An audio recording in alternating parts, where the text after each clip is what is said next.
নমস্কার সবাইকে। আমার আরও একটি ব্লগে আপনাদের সবাইকে জানাই অনেক অনেক স্বাগতম। আমার গলা শুনে হয়তো আপনারা বুঝতেই পারছেন যে আমার গলার অবস্থা খুব একটা ভালো না। অনেক দিন থেকেই প্রচুর পরিমাণে ঠান্ডা লেগেছে, যেই কারণে খুব একটা বেশি কথা বলতেও আমার ইচ্ছে করছে না। তার জন্য এই ভিডিওগুলোও এডিট করে হয়ে উঠছিল না। যাই হোক, এটা ছিল আমাদের বনলতা রিসর্ট ঘুরতে যাওয়ার একটা ভিডিও। মেনলি আমরা বনলতা রিসর্ট ঘুরতে যাইনি যদিবাও, আমরা গিয়েছিলাম বিষ্ণুপুর। এখানে আমার মায়ের মামা বাড়ি, আর সেখান থেকে আসার সময় বনলতা রিসর্ট পড়ে, তার জন্য আমরা ওখানে ভাবলাম ঘুরে খাওয়া দাওয়া করে তারপর বাড়ি যাব। আর এখানে দেখো, আমি আমার মায়ের সাথে কি কথা নিয়ে যে এত হাসাহাসি করছিলাম, এখন আমার সেই কথাগুলো আর মনে পড়ছে না। তারপর আমরা হাঁটতে হাঁটতে দেখতে পাই সামনেই একটা দোকান, যেখানে অনেক কিছু জিনিসপত্র ছিল, আর তার মধ্যে বেশিরভাগটাই ছিল মাটির জিনিসপত্র। এত সুন্দর হাতের কারুকার্য দেখে সত্যিই খুব ভালো লাগছিল। কিন্তু একটাই সমস্যা ছিল, যে ওখানে জিনিসপত্রের দাম একটু বেশিই ছিল।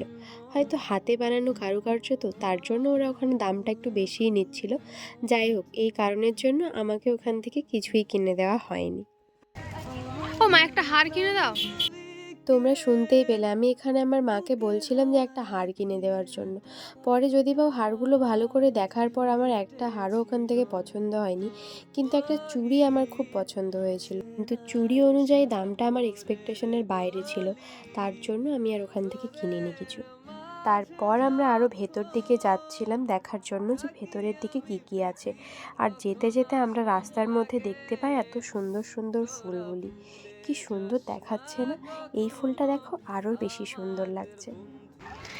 উট পাখি দেখতে যাচ্ছি, উট পাখি, ময়ূর না, এগুলো উট পাখি। উট পাখি, এটা মুরগি তো, মুরগি।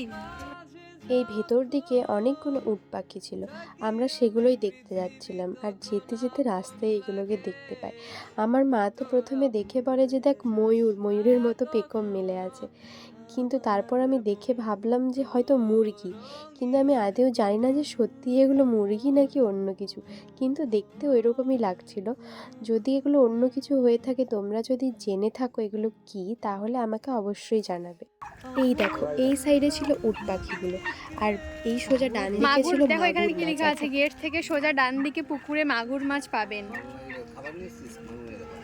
খাবার কোথায় পাবো? ওখানে কিনতে পাওয়া যায়নি। এগুলো কি গো? এগুলো সব ফুল গাছের চারা মনে হয় না? এগুলো সব ফুলের চারা। ওইটা কি? ওইটা হ্যাঁ, চারা। আর এইদিকে আমরা আরেকটা পাখি দেখতে যাচ্ছিলাম, পাখিটার নাম লেখা ছিল কোয়েল পাখি। আর তার ডিমটা দেখে তো আমরা সবাই প্রায় অবাক। এইটুকু একটা ছোট্ট পাখি, আর তার ডিম পুরো মুরগির ডিমের মতো, এত বড় ডিম, মানে পাখির থেকে ডিম বড়। সেটা দেখে তো সবাই আমরা খুব হাসাহাসি করছিলাম। আমরা জানি না যে ওটা আদেও এই পাখিরই ডিম নাকি অন্য কোনো মুরগির ডিম এনে ওখানে রাখা হয়েছে। তারপর আমরা হাঁটতে হাঁটতে যাচ্ছিলাম মাগুর মাছ দেখতে, আর এত বড় বড় মাগুর মাছ দেখেছি। চলো তোমরাও দেখো আমার সাথে, কত বড় বড় মাগুর মাছ দেখেছি আমরা। আর যদি কিনতে পাওয়া যেত, তাহলে খাবার যদি দেওয়া হতো, তাহলে দেখা যেত মাছগুলো। তোমরা এখানে নিশ্চয়ই আমার কথা শুনে বুঝতেই পারছো যে আমরা একটাও মাগুর মাছ দেখতে পাইনি। যদিও এখানে কোনো খাবারের দোকান থাকতো, যেমন ধরো মুড়ির প্যাকেট বা মাছের কোনো খাবার যদি থাকতো, আমরা যদি পুকুরের মধ্যে দিতাম, তাহলে হয়তো মাছগুলো দেখতে পেতাম। কিন্তু যেহেতু ওখানে কিছুই ছিল না, সেহেতু আমরা একটাও মাছও এখানে দেখতে পাইনি। মাছ হয়তো আমরা দেখতে পাইনি, কিন্তু এইখানে জায়গাটা তোমরা একবার জাস্ট দেখো, এত সুন্দর ছিল। চারপাশে পুরো ফুল গাছ, আর তার মাঝে মানুষজন, মানে সত্যি জায়গাটা অপূর্ব ছিল একদম। কি ফুল গো? লেখা আছে যে ফুল তোলা চলিবে না। অনেক ঘোরাঘুরির পর ফাইনালি এবার আমরা খেতে গিয়েছিলাম। আর আমাদের ওই দিন খেতে খেতে প্রায় অনেক দেরি হয়ে গেছে। চাদর কিনে খাওয়া দাওয়া হচ্ছে যে হাল ভিখারির মতো কিছু নয় তো, ভিডিও করছি। শুনতে পেলে তো, সবসময় আমাকে এভাবে অপমান করা হয়। যাই হোক, এই অপমানগুলোর মধ্যেও জড়িয়ে রয়েছে অনেক ভালোবাসা, তাই আমরা এগুলোতে কিছু মনে করি না। তারপর আমাদের মেনুতে কী কী ছিল তোমরা দেখে নাও। এরপর আমরা বাড়ির দিকে রওনা হয়ে আস্তে আস্তে, এটা যদি বা অন্য একটা ভিডিও ক্লিপ, আমাদের যেতে যেতে সন্ধে হয়ে গিয়েছিল। যাই হোক, তোমরা সবাই ভালো থেকো, সুস্থ থেকো, আর আমার চ্যানেলটা অবশ্যই সাবস্ক্রাইব করে দিও।